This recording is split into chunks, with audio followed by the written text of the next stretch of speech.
All right, so let's get it. I just want to go ahead and piggyback. I've received a lot of feedback on my last video, so I felt inclined to speak on prophets and prophecy and witches today. Um, I just want to piggyback on last Monday. Monday, we spoke pretty much on different streams of the prophetic. We did speak on different versions on what the prophetic ministry is and how one could administer the voice of the Lord into someone's life. There's different ways. In fact, we spoke last Monday at your own time. You can definitely go back to the video, but we did speak on different ways that you can administer the word of the Lord into someone's life. Okay. Just like there's different ways to preach, there's different ways to prophesy of someone who can give the word of the Lord into someone's life. All right. So I just want to make that very clear. I'm going to go ahead and touch some subjects, not a lot. I'm going to be very brief. So I just want to go ahead and start to let you guys know, and for those who are watching me, and the reason why I've received a lot of feedback is because either you are interested in the prophetic ministry, either you operate in the prophetic ministry, or you some way, somehow tap into what we call the prophetic gift, or have it, or you call to be a prophet. So that's the reason why this probably interests you. And the reason why I've received a lot of feedback. My wife has told me the feedback that we've received. So I just wanted to let you guys know that to know the voice of the Lord is your birthright.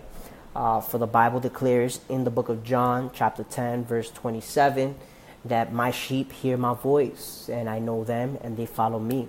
So last Monday we did establish that yes, prophetic ministry does exist today. Prophetic ministry is for today. The only difference is that the New Testament prophets, or the prophetic ministry in the New Testament, has a different aspect as to how they administer the gift. So it's a different realm when it comes to the New Testament as far as prophet and prophecy.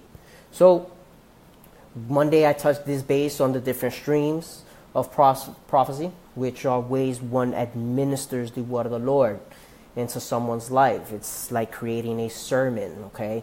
I've used the analogy of a sermon. It's like creating one. When you create a sermon, there's different type of sermons that you can use. And within these different sermons, you administer the preaching or what God is telling you, or your message. So the same thing with prophecy. So we established that last week, or last Monday. So today I want to definitely cover, and I'll be very brief in this, what is prophecy and what is the differences between a witch and a prophet.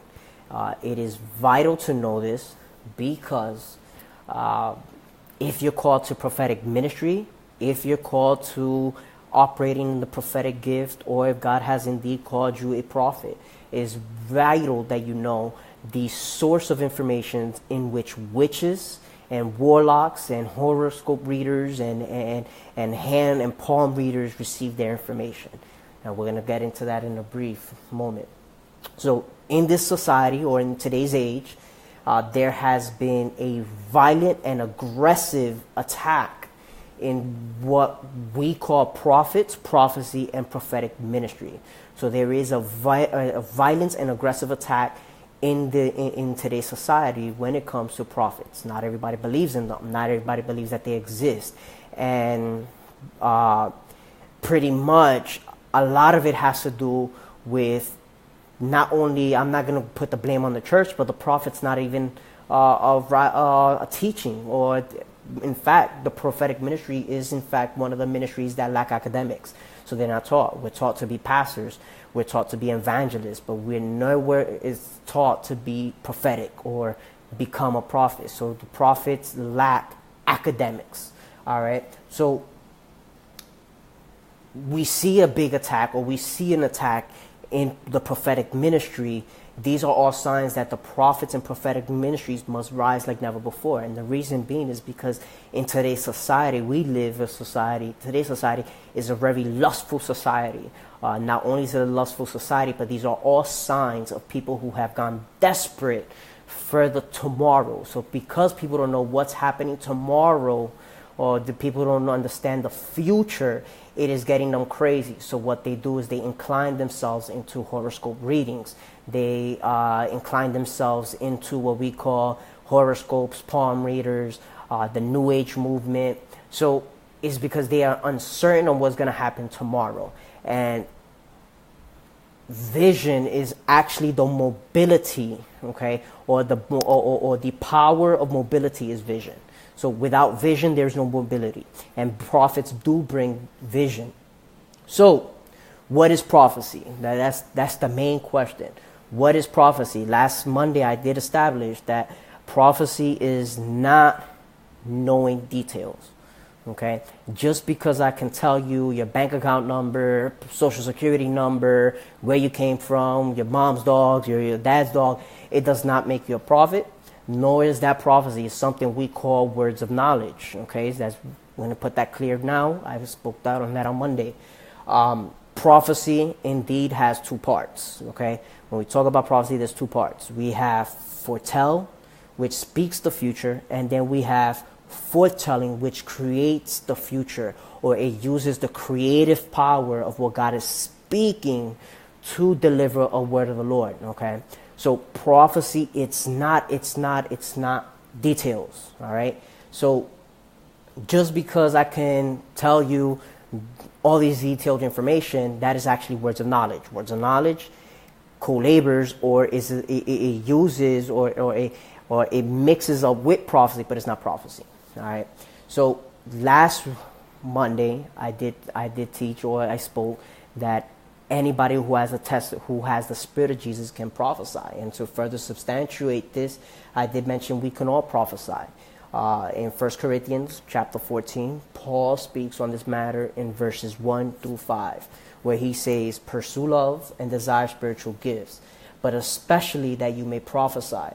For he who speaks in a tongue does not speak to men, but to God, for no one understands him. However, in the Spirit he speaks mysteries. But he who prophesies speaks edification and exhortation and comfort to men. He who speaks in tongues edifies himself, but he who prophesies edifies the church. I wish you all spoke with tongues, but even more that you prophesied. For he who prophesies is greater than he who speaks in tongues, unless indeed he interprets, that the church may receive edification." Again, that is 1 Corinthians chapter 14, verses 1 through 5, okay? So, theologically speaking, verse 5, just to get this out the way so we can move on, okay? Theologically speaking, verse 5 confirms that we all can prophesy. Whether you know it or whether you know it or not, you're prophesying or you're called to prophesy, all right? So, verse 5, we can all prophesy because you have now the Spirit of Jesus, and the Spirit of Jesus is the testimony of prophecy, okay? So, it is vital to create a safe environment in which we can all learn how to prophesy, all right? It is very important that we do create a safe environment for our prophetic ministers to learn how to effectively deliver the word of the Lord. So, when we talk about prophecy and what it is, we understand that prophecy is speaking the word of the Lord into one's life or the heart of God towards an individual, a situation, a nation, or a geographic location. All right, that's what prophecy is. Prophecy is when you speak onto the heart of God into a location, person, or individual, called also known as personal prophecy. All right. So with this being said, because it's important to know this, because now that you understand that prophecy is speaking the word of the Lord, now it's important to know that every other god with lowercase g, or every false god out there, have what we call prophets, prophecies, and prophetic ministry in a corrupt way. And I want to go ahead and explain that later on. So it's important to know this. So when we talk about this, now you understand the difference, and you can understand that there's a difference between legitimately being prophetic and being a soul reader. Okay, so the word soul reader in Greek is psyche, which means vital breath, breath of life, or the human soul. So when we understand being a soul reader or psyche, we understand where witches, warlocks get their source of information and where prophets get their information. And it's important to know this, because if you're called to prophetic ministry, you must know where the occultism or witches gain their source of information and how can they be accurate. So when we talk about this, and I'm going to get into how they've received their information in just a few, but it's important to know this because if you know, like I said, if you're called to the office of the prophet, you got to know where to encounter at. You got to know where and how to destroy the works of the devil, or encounter or destroy the works of Satan. So it's important to know where they receive their information. All right. So now, when we talk about prophecy, we understand, like I said, prophecy deals with two parts: foretelling and foretelling. So foretelling, you use the creative power of God to create the future. Foretelling, you just speak of what is to come. Okay, so when we prophesy, we gotta understand that you are now having access to the mind of God, or what we will call the book of life. For those of you who are joining, when you were saved, or when you made the Lord's Prayer for salvation, write my name in the book of life. So that's why Paul says, in part we prophesy, in part we know. Because those who operate in either the office, prophetic ministry, or the spirit of prophecy now have access into what we will call the mind of God. And because we have access to the mind of God, it allows us to effectively deliver the word of the Lord into someone's life. All right. So with that being said, Jesus himself said that I can do nothing unless I see my Father doing. So when we talk about prophecy and administering the word of the Lord into someone's life, it now opens potential or opportunity into someone's life where they never considered. That's why prophetic prophecy is so important.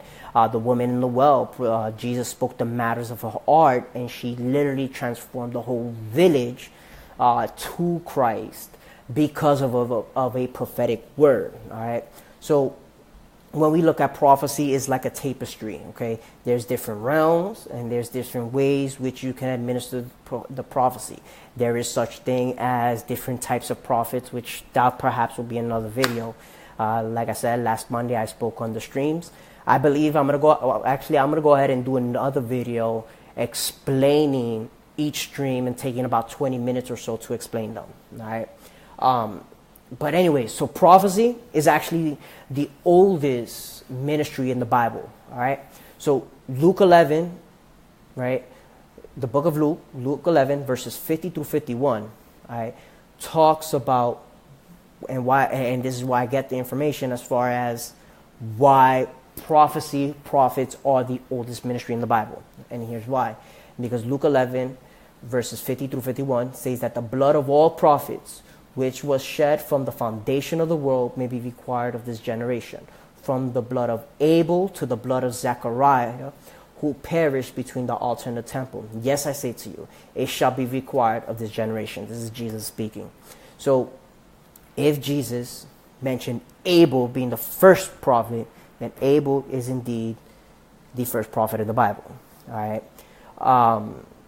So when we talk about prophecy in the Bible, it's prophetic in general. So when we talk about prophecy, we now tap into the mind of God, and that's how we can deliver what we will call revelation into mysteries of the Bible, because now we are tapping into the spirit of Him who was the author or creator of what we will call the Bible. All right.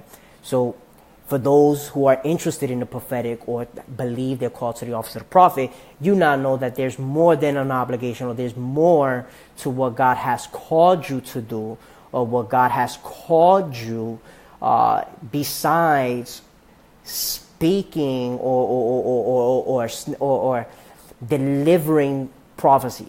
Prophets in the office of the prophet has more obligations as far as getting people activated. Interpreting scriptures is very important, and that's the problem. A lot of people who operate in the prophetic ministry, they just want details, and they just want to give you details and what God is going to do, and that's it. But they seem to forget that the prophet in the New Testament are actually inclined to the church and the people. So their duty is now to hear or to show people how to hear the word of the Lord, because now the word of the Lord is in fact your birthright.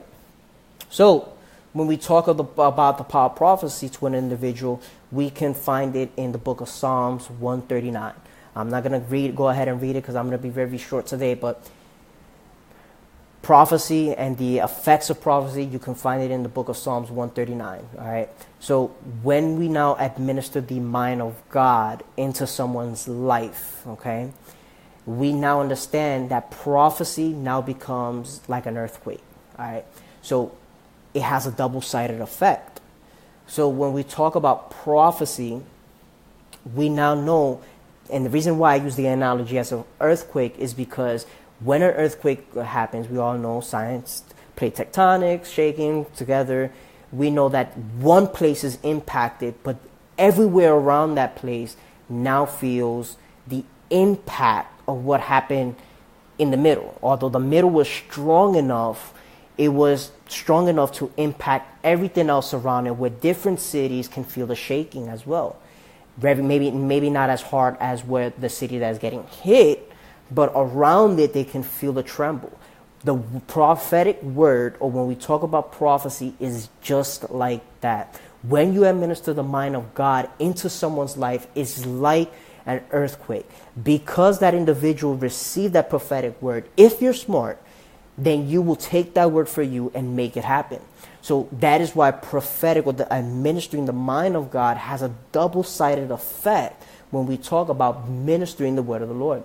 So if you have a prophetic minister who is speaking about finances to this individual and how he's going to get healed from finances, then if you're smart enough, you will be able to grab that prophetic word and make it yours, and the word and everything will come to pass. So when we talk about the mind of God, now we're talking about the testimony of Jesus. And the testimony, the Greek definition for testimony, is to redo. So therefore, when I'm talking about delivering the prophetic word into someone's life who's going through a hardship, and God is going to save you from sin, or God is going to go ahead and take you out of the financial situation, if you're smart enough, you will grab that prophetic word, make it yours, so that way that what God is doing in that individual's life, he can redo in your life. So that is the power of prophecy. Okay? So prophecy also opens the potential of your life that you would had never considered. We established that, all right? So now, what are prophets and witches, and the difference, which is perhaps my favorite subject to talk about. I can talk about this for those of you who know me, and those of you who with me, you guys know that I love talking about this. I can literally spend hours and days speaking about this, because as we established, and let's go back into this, prophets in the Old Testament are the oldest ministry in the Bible, okay? And here's why. Why were prophets needed? Why not the apostolic ministry? Why not the pastoral ministry? Why not the evangelist ministry? And I will go ahead, I don't know when, but I will do a video explaining the fivefold ministries. So why are prophets needed, or why are prophets important? They are the oldest ministry in the Bible. So when we look in the book of Genesis, we see that Abel was the first prophet. So what happened was that there was a conversation between man and evil, okay? And the way evil decided to speak to a man was in the form of a serpent, which we all know that serpent is the international symbol of occultism. So therefore, when we talk about the serpent speaking to a man or creation in the beginning of Genesis, then now we can understand why God needed the prophet in the beginning. So when darkness decided to speak to humanity, God now had to counteract that voice that came in, confusion, or that voice that came in that confused humanity. He now had to counteract it with the form of communication called the prophets. So when we do know, so now we have an alternative voice or communication to humanity with something that we call today prophets and prophetic ministry. So when we talk about Abel, you got to understand that when a woman is pregnant, it takes about 10 months for the baby to come out. So because it takes about 10 months for the baby to come out, you got to understand that when the serpent spoke to the woman, that was in confusion, disruption, darkness was embedded within the womb. So therefore, God had to choose someone now to counteract that attack. And the way he did it was by creating a prophet. So that's where Abel was birthed after that's why Abel was birthed after the conversation with the serpent. Now, this is why God uses an alternative voice as the means to communicate with humanity. That way they don't get intoxicated with darkness. Okay, you got to understand that when we talk about darkness, and I'll explain this in a little bit, but darkness or witches or the realm of darkness or the kingdom of darkness, they do have access to what we call not so much foretelling, but prediction. That's the word I'm looking for, prediction. So they predict, and although they predict a storm is coming, it doesn't mean that they're prophetic in nature. They just read along the lines. They're soul readers, or they're readers of the spiritual realm. You got to understand that everything was made out of patterns. This world is a pattern. The suns, the stars, the way things occur in this world is everything's a pattern. I'll get into that later. So, prophets and prophetic ministry now become, because of Abel coming out, Abel known as the first prophet, based on Luke, what Jesus tells us in Luke 11. So, when Jesus said, okay, Abel was the first prophet, so therefore, now what happens is that prophetic ministry and prophets are now considered spiritual police, or they're considered those who are there to war against evil. I've never met a prophet who runs from evil, but they war and confront evil. Not in a way where you're going to destroy the soul, remember. The last video covers in what the morals of the prophets in the New Testament is. So not to destroy someone, however, prophets in this age are now confrontational to what we will call darkness and the realm of darkness. They bring vision. You got to understand that vision brings mobility. And without mobility, you will not go nowhere. So therefore, vision or prophets is necessary to bring the vision into someone's life so they can continue to move to what God has called them. All right. It is what we call kingdom order. Paul says in 12:28, and God has placed in the church first apostles, secondary prophets. All right. So the reason probably why, for those of you who are listening, the reason why this probably is new to you is because, like I said, when it comes to prophetic ministry, they lack academics. They do not know or they're inclined to only wanting to know or the secrets of God, and they don't want to give it to nobody. There's very few prophets out there who will give you secrets or teach you these things. It is vital because, in fact, the very first school in the Bible, in case you didn't know, was the school of prophets. So prophets created the first school. So therefore, prophets and prophetic ministry is needed. All right. So now, how do you know you're a prophet? I covered this a little bit in my last video. So how do you know you're a prophet? So this is a key question, and this is probably going to be you're going to be like, whoa, okay. But prophetic mantles always stay on earth. There's no need for the mantles in heaven.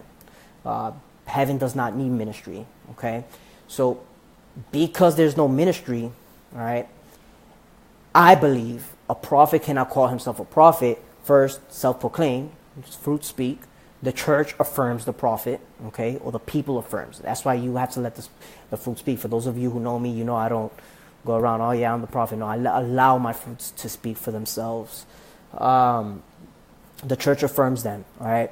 Secondly, I don't believe, or to me, if you want to call yourself a prophet, you have to identify yourself with one of the prophets in the Bible. The Bible says that John came in the spirit of Elijah. Prophetic mantles never leave earth because heaven doesn't need them. So they stay here. So you cannot consider yourself a prophet or say I'm a prophet if you cannot identify yourself with one of your kinsmen. In the book of Revelation, when John was about to worship the angel, he said, do not worship me, for I am a fellow servant such as your prophets, or the kinsmen, the prophets. So therefore, prophetic ministry or the prophetic mantles always stay. Me personally, my life, or the prophet, or my favorite Bible, or the book in the Bible, sorry about that. My favorite prophet in the Bible, who I can identify myself, is the life of Ezekiel. Ezekiel was my favorite prophet, and is my favorite prophet. In fact, when I have a son, I'm gonna name him Ezekiel. Okay, so when we talk about this, or when we talk about prophetic ministry, you cannot identify yourself unless you can identify yourself to one of these. And here's the reason why: for you to identify how to deliver a message, you gotta study how these prophets delivered the message. It's very dangerous to have someone prophesy or give you a prophetic message when they don't know their Bible, because the degree in which you can prophesy is the same degree in which you know the word, or which you know God, or fellowship with the people. So it's very, very dangerous when you say you prophesy and you don't know your Bible. It's very dangerous when you say you can prophesy and you're not fellowshipping with nobody, or you don't have anybody to hold you accountable. It's very dangerous. Okay, so with that, now I'm going to go ahead and get into the juicy stuff about witches, and after that, that's it. So when we talk about witches or false prophets, okay, the New Testament, we understand that they're identified by their fruits. All right. Not only are they identified by fruit, but of course you also measure whether or not they're saying is the word of the Lord speaking. Okay, I mentioned that in my last video on Monday. So when we talk about witches are soul readers. Again, the Greek word is psyche, which means vital breath of life, the human soul. Okay, so it's important to know this, because now you can discern who's in operation, because witches and witchcraft can only operate in what we call soul reading. Okay, they study, like I said, they study patterns, and because they study patterns, they're able to predict, and because it's something that they predicted occurred doesn't make them a prophet or a prophecy. They use and manipulate the gift into they manipulate it, okay, or they manipulate information, and they predict. It's the same way our technology today, when a hurricane is coming by, they have different paths because they can predict the path. Is where astrologers, numerology, anything that has patterns, they receive it. And then of course I'll make another video about this perhaps some other day, God willing, in regards to a spirit called familiar spirit, who studies your patterns, studies your family, your lineage. Everybody has a familiar spirit that is designated to them to destroy them. So when we talk about witches, it's easy for them to pick up out of that thing or familiar spirit and read your soul. So therefore, when we talk about witches and where they got their information, now we understand that the Bible says that there is nothing new under the sun. So they make predictions. And because they prediction and they really get really good in predicting, they can know what's going to happen tomorrow. The only thing that they cannot do is what a prophet has the ability, which is administer from the book of life. So they cannot administer from the mind of God.